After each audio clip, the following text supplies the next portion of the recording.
G20 की बैठक खत्म हो चुकी है और हर देश के राष्ट्राध्यक्ष जा चुके हैं और राजनीतिक विश्लेषक और कूटनीतिक संवाददाता नफा नुकसान का आकलन कर रहे हैं और लिख पढ़ रहे हैं। वो कह रहे हैं कि फला देश ने ये कहा और फला ने ऐसा जवाब दिया। इसके साथ ही साथ किस देश को क्या मिला और कौन सा देश रूस के साथ खड़ा था और किसने रूस यूक्रेन को लेकर पुतिन की आलोचना की, इन सब के बीच कुछ इतर भी हो रहा है। जी हाँ, इंडोनेशिया के बाली में आयोजित हुई G20 समिट के दौरान एक अलग प्रेस कॉन्फ्रेंस कर भारत को खुश कर दिया और दुनिया को चौंका दिया। ब्रिटेन के प्रधानमंत्री ऋषि सुनक ने दुनिया के सामने कहा कि वो भारत के साथ व्यापार समझौते के लिए प्रतिबद्ध हैं, लेकिन इसके लिए थोड़ा समय चाहते हैं जिससे डील को ठीक तरह से किया जा सके। ऋषि सुनक ने कहा कि उनका एक ही नजरिया है कि जल्दबाजी के चक्कर में गुणवत्ता की कुर्बानी नहीं दी जा सकती। जानकारी देते चले कि भारत और ब्रिटेन ने जनवरी में फ्री ट्रेड डील पर चर्चा की थी, जिसे इसी साल दिवाली तक लागू करना था। उस समय बोरिस जॉनसन ब्रिटेन की सत्ता संभाल रहे थे, लेकिन भ्रष्टाचार के आरोपों के बाद उन्होंने इस्तीफा दे दिया और ब्रिटेन में राजनीतिक अस्थिरता काफी बढ़ गई और डील फंस गई।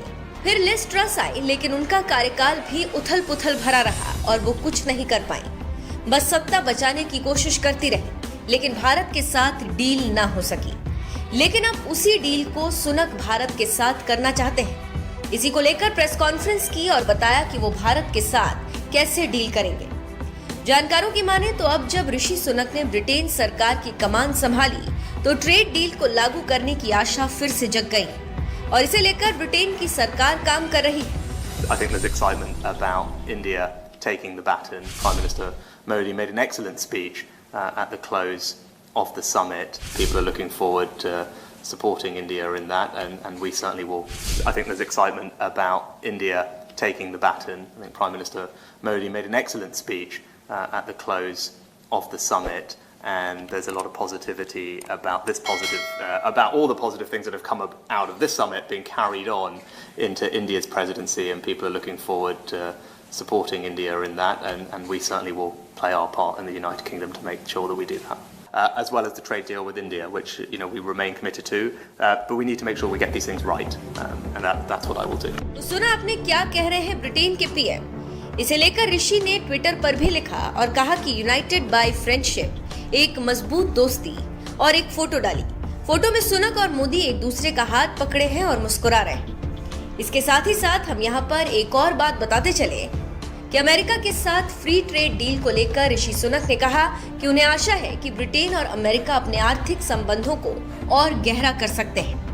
लेकिन उन्होंने साफ किया कि G20 समिट में अमेरिकी राष्ट्रपति जो बाइडेन से इस बारे में अलग से उनकी कोई बात नहीं हुई है। ब्रिटेन ने भारतीयों के हक में उठाया बड़ा कदम। इंडोनेशिया में पीएम नरेंद्र मोदी और ऋषि सुनक की पहली मुलाकात के बाद ही ब्रिटेन सरकार ने कुछ ऐसा कर दिया जिसे भारत के लिए एक तोहफे की तरह देखा गया।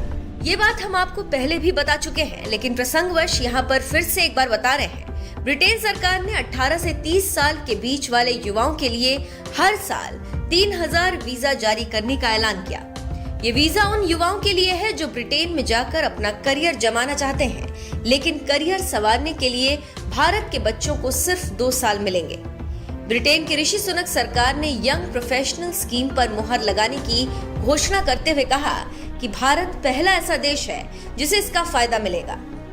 ब्रिटेन सरकार ने बताया कि इस स्कीम के तहत 18 से 30 साल की उम्र वाले शिक्षित युवा 2 साल तक ब्रिटेन में जाकर काम कर सकते हैं। यूके सरकार ने कहा कि इस स्कीम को लागू करना दोनों देशों के संबंधों के लिए महत्वपूर्ण पल है।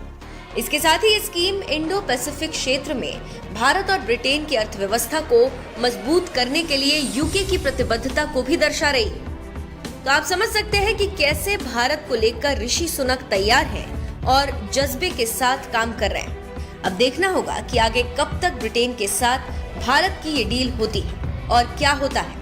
वैसे आपको जानकारी होगी कि अगले साल G20 की जो बैठक होने वाली है उसकी मेजबानी भारत कर रहा है और भारत ने ब्रिटेन समेत सभी को न्योता दिया। लेकिन देखना होगा कि सुनक अगले साल तक सरकार चला पाते हैं या नहीं। अगर सरकार चलती रही तो डील पक्की है, नहीं तो 2 पूर्व प्रधानमंत्रियों की तरह ये डील फिर खटाई में